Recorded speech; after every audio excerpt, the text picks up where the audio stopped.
Hanoï, le carrefour de l'ancienne rue Paul Bert et du Petit Lac, à l'heure de la sortie d'usine. Pas une seule voiture, mais beaucoup de vélos sur lesquels se déplace lentement, machinalement la foule des travailleurs, dans une régularité impressionnante.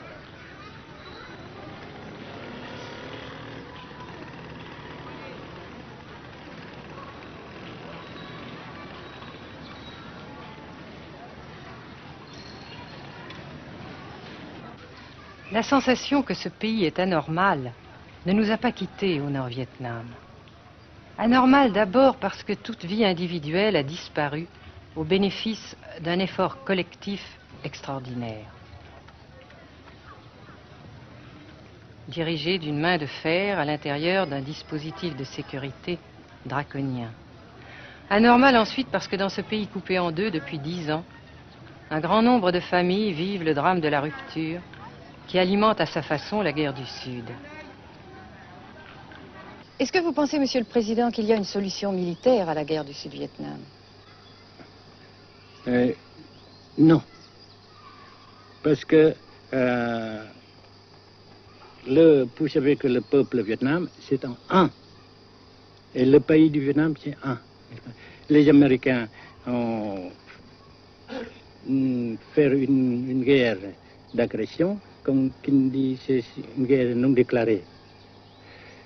Et, comme vous savez aussi, vous avez pu lire dans la presse, n'est-ce pas, mondiale, que plus la guerre prolonge, plus les Américains et leurs valets, n'est-ce pas, comment dire ça,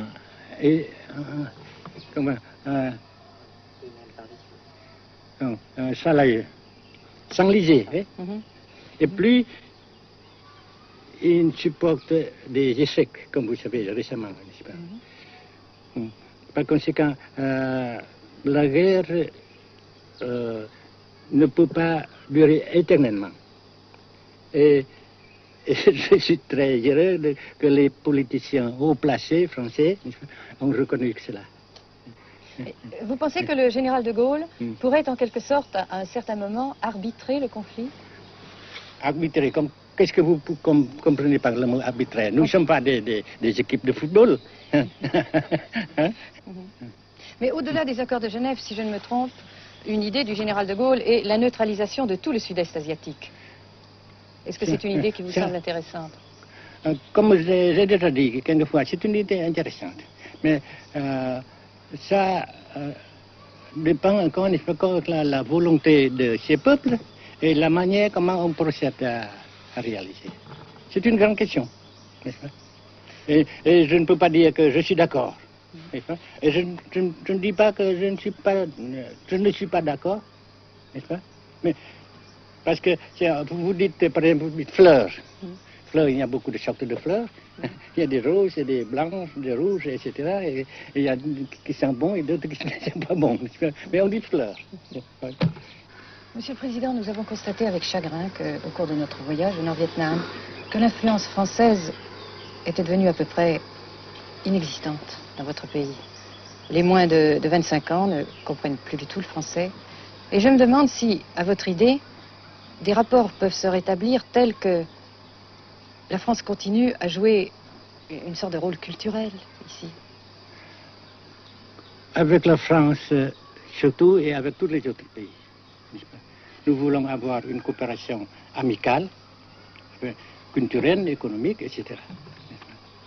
Mais je suis sûr que vous ne voulez pas avoir, n'est-ce pas, que la France ait l'influence qu'elle avait avant. C'est une autre chose. Naturellement, c'est une autre époque. Mais coopération culturelle, économique, qu'est-ce qu'il y a encore, sportive par exemple, oui. etc., n'est-ce pas, nous le désirons. Si la guerre se cristallise au sud et se poursuit encore pendant quelques années, pensez-vous que l'avenir économique du Nord-Vietnam soit viable? Je suis sûr que c'est non seulement viable, mais ça progresse.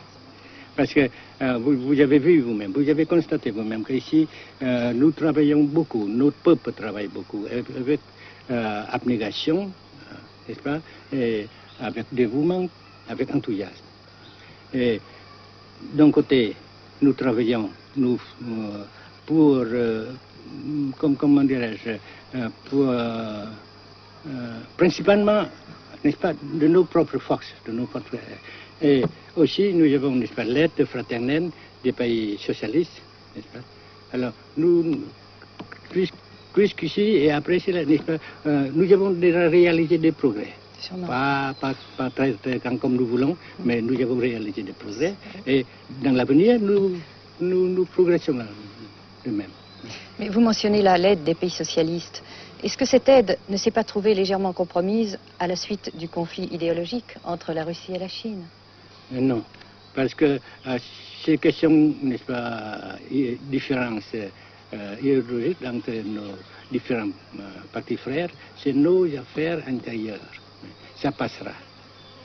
Et l'unité, ça se fera. Mais l'aide fraternelle continue et continuera. Et c'est très précieux pour nous. Bien sûr. Mais certains ont l'impression chez nous, Monsieur le Président, que le Nord-Vietnam se trouve actuellement assez isolé, asphyxié même, et que politiquement, il pourra difficilement éviter de devenir une sorte de satellite de la Chine. Qu'est-ce qu'on peut répondre à cela? Jamais.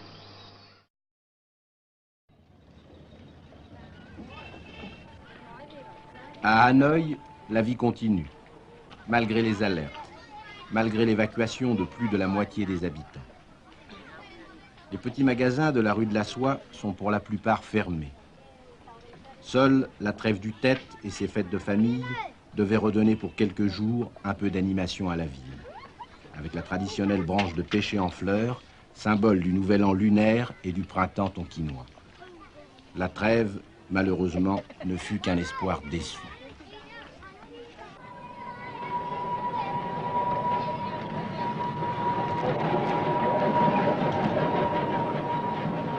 Dans les rues, de grands panneaux de propagande donnent les informations de guerre, les statistiques officielles et quotidiennes des pertes américaines.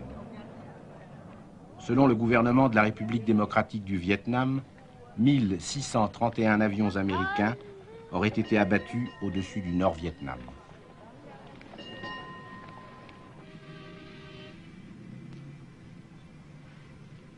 Le grand pont d'Oumer, construction métallique de 2 km de long à la sortie nord-est de Hanoï, assure toujours la traversée du fleuve Rouge.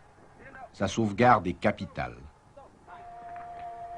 La défense antiaérienne du Vietnam, tant redoutée par les pilotes américains, dispose de nombreuses fusées solaires de fabrication soviétique. C'est la première fois que nous pouvons vous les montrer. Les rampes mobiles de lancement sont déplacées chaque nuit afin de déjouer les repérages.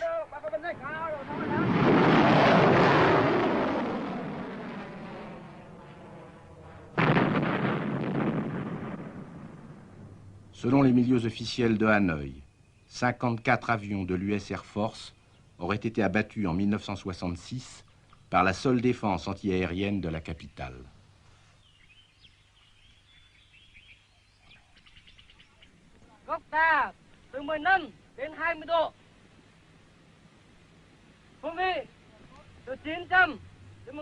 Pour la première fois également, nous avons pu voir les pilotes et les avions de chasse vietnamiens. Pour la plupart, leur formation a été assurée en URSS. L'état-major des forces aériennes du Vietnam se défend d'utiliser des pilotes ou des spécialistes étrangers. Les MiG-17 et 21 participent de plus en plus nombreux à la défense du Nord-Vietnam. Les résultats des combats aériens sont mal connus et contradictoirement mentionnés dans les communiqués vietnamiens ou américains. Le général Vo Nguyen Giap, ministre de la Défense, a répondu à nos questions concernant le point de la situation.